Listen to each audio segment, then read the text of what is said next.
Hi hello నమస్తే welcome to Suman TV. నేను మీ ముద్దం విక్రమ్. ప్రపంచంలో ఉన్న క్రికెట్ అభిమానులందరూ ఈరోజు ఇండియా వైపు చూస్తున్నారని చెప్పవచ్చు. ఎందుకంటే T20 world cup final match ఈరోజు ఇండియాలో జరగబోతుంది. అది కూడా మన ఇండియా న్యూజిలాండ్ ఈ ఇద్దరు దిగ్గజ టీమ్స్ ఈరోజు ఫైనల్లో తలపడబోతూ ఉన్నారు. మరి ముఖ్యంగా చెప్పాలంటే మొన్న సెమీఫైనల్లో జరిగిన మ్యాచ్ మీరు గమనించవచ్చు. ఎంత నరాలు తెగే ఉత్కంఠ మధ్య మన ఇండియా విన్ అవ్వడం అయితే జరిగింది.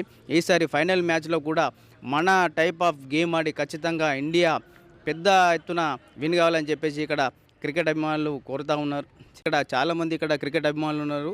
ఒకసారి వాళ్ళకి అడిగి తెలుసుకుందాం ఇండియా ఏ రకంగా పర్ఫార్మెన్స్ చేయబోతూ ఉంది, వాళ్ళు అంచనాలు ఏ విధంగా ఉన్నాయి, అన్ని విషయాలు మనం ఈ క్రికెట్ అభిమానులకు అన్నీ తెలుసుకుందాం.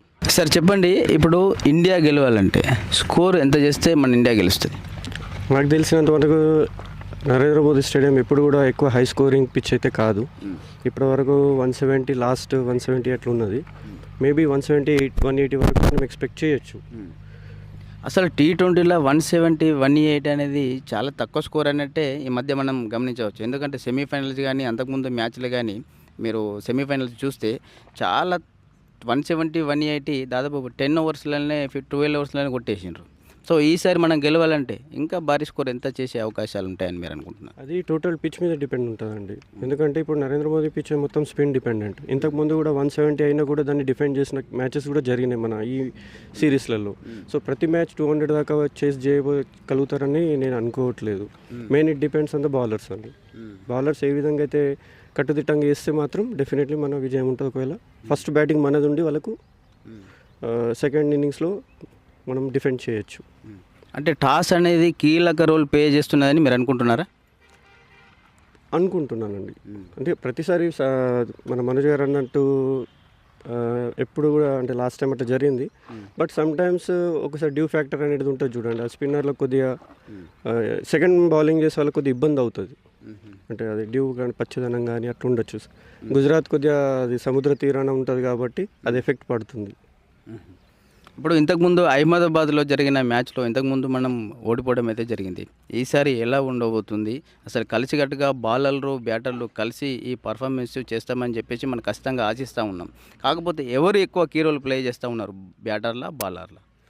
గత అన్ని మ్యాచ్లు చూస్తే ఇప్పటిదాకా పర్టికులర్ ఒక వ్యక్తి అని కాకుండా సమిష్టంగా అందరు ఆడిన వాళ్ళు ఒక్కొక్కరు ఒక మ్యాచ్ లేకుండా ఇంకొకరు వేరే మ్యాచ్ డిఫెండ్ చేయడం జరిగింది. ఓన్లీ లాస్ట్ 2 మ్యాచెస్ చూస్తే మన సంజు శాంసన్ కొద్దిగా ఫామ్లో ఉన్నారు. బట్ అలా అని ఒకతని మీద డిపెండెంట్ ఉండలేకపోతాం. ఎందుకంటే ఇంతకుముందు సూర్యకుమార్ ఆడిన మ్యాచ్ ఒకటి బాగుంది. ప్రతి మ్యాచ్లో ఎవరో ఒకరు తన ఫామ్ చూపిస్తున్నారు.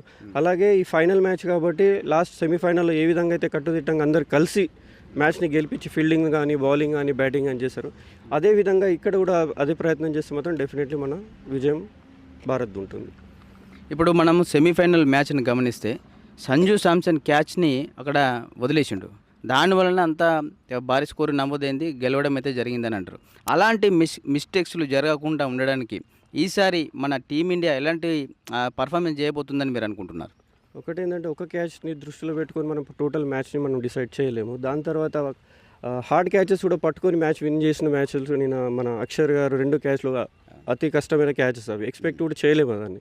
బట్ పట్టి అవిటిని గెలిపించారు. సింపుల్ క్యాచెస్ వదిలే కూడా హార్డ్ క్యాచెస్ తీసుకొని మనం గెలిచాం. అలాంటిది మనం అట్లా జడ్జిమెంట్ చేయలేము అన్నట్టు. ఓన్లీ ఒకటి ఏంటంటే ప్రెషర్ 2 టీమ్స్ మీద కూడా ఉంటుంది. వాళ్ళు కూడా ఇంతవరకు గెలవలేదు, మనం 2 ఆల్రెడీ ఉన్నది. ప్రెషర్ మనకన్నా ఎక్కువ వాళ్ళ మీద ఉంటుంది. ఎందుకంటే వాళ్ళు ఫస్ట్ టైం ఒక వరల్డ్ ఛాంపియన్స్ అవ్వాలని అనుకుంటున్నారు. ఇప్పుడు టీమిండియా దాదాపు బ్యాటింగ్ ఆర్డర్ చూస్తే 7 వరకు మనకు బ్యాటింగ్ ఆర్డర్ ఉంది. సో ఇప్పుడు ఉన్న టీం ఎలాంటిది, ఎట్లా ఉంది మీకు అనిపిస్తుంది? ఒక ఇంటర్వ్యూలో ధోని గారు అన్నట్టు our team is very dangerous, anyone can come and anyone can show their performance. So ఒక్క పర్సన్ మీద డిపెండ్ అనుకుంటే ఎవ్రీ వన్ విల్ పెర్ఫార్మ్ అని నాకు అనిపిస్తుంది. ఇప్పుడు వరుణ్ చక్రవర్తి అన్నారు, పెర్ఫార్మ్ చేయలేదు, కానీ హీ విల్ మేక్ బికాస్ అతనికి అనుకూలంగా ఉంది ఈ పిచ్. లేకపోతే కొన్ని ఛాన్సెస్ ఎట్లున్నాయంటే కుల్దీప్ కూడా తీసుకోవచ్చు ఫైనల్లో, ఆయన పెర్ఫార్మెన్స్ బాగాలేకుండా. అట్లా కూడా జరగవచ్చు, మనం ప్రిడిక్ట్ చేయలేం కదా.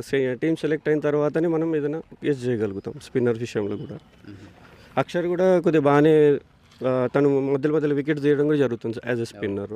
It will be helpful to. India fielding ఎలా ఉంది ఇంతకుముందు జరిగిన మ్యాచ్లో, ఇప్పుడు ఎలా ఉంటే బాగుంటుందని మీరు అనుకుంటున్నారు? ఈ వరల్డ్ కప్ అనాలిసిస్లో అన్నిటికన్నా దారుణమైన ఫీల్డింగ్ అంటే క్యాచ్ మిస్సెస్ మన ఇండియాదే ఉంది. బట్ మేబీ ఆ మిస్టేక్ జరగకపోవచ్చు ఫైనల్ మ్యాచ్లో. ప్రతి ఒక్కరి మీద ప్రెషర్ ఉంటుంది. ఆ ప్రెషర్ కారణంగా కూడా కొన్ని సందర్భాలలో క్యాచ్లు స్లిప్ అవ్వచ్చు. బట్ క్యాచెస్ విన్ మ్యాచెస్ అన్నట్టు ఈ మ్యాచ్ని మాత్రం మొత్తం ఫీల్డింగ్ మీదే డిపెండెంట్ ఉంటుంది. ఎవరు ఎంత కొట్టినా కూడా ఫీల్డింగ్ బాగాలేకపోతే మాత్రం మ్యాచెస్ స్లిప్ అవుతుంది అండి. ఇప్పుడు అహ్మదాబాద్ పిచ్ అనేది పెద్ద పిచ్చా లేకపోతే ఎలాంటి పిచ్ అని మీరు అనుకుంటున్నారు? స్టేడియం పెద్దది, దాని డిస్టెన్సెస్ అనేది కొద్దిగా ఎక్కువ ఉంటుంది కాబట్టి షాట్స్ కొట్టడం వల్ల ఇప్పుడు వాన్ఖేడేలో జరిగినట్టు ఇక్కడ జరగదు. మేబీ క్యాచెస్ కూడా పోవచ్చు. సో ఎక్స్పెక్టేషన్స్ ఏంటంటే స్కోర్ అంత పెద్దగా కూడా కాకపోవచ్చు. అందరూ యాజ్ ఏ ఇండియన్ మనం అనుకుంటాం 200+ 300. But as a match analysis మనం కొద్దిగా ఆలోచించాల్సింది ఏంటంటే స్టేడియం కూడా కొద్దిగా పార్ట్ ప్లే చేస్తుంది.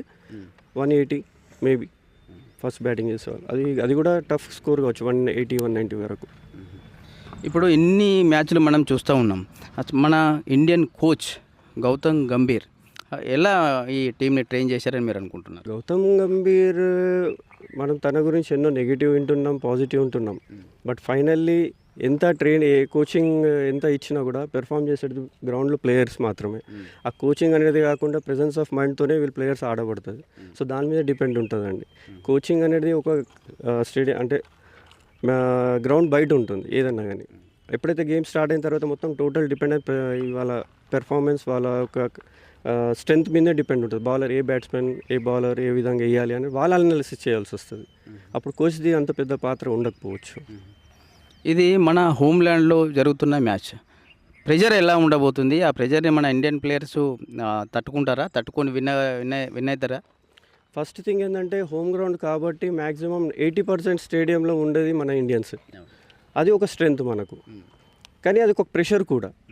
ఆ ప్రెషర్ని వాళ్ళు తట్టుకొని అది ఆడవలసి వస్తుంది అక్కడ.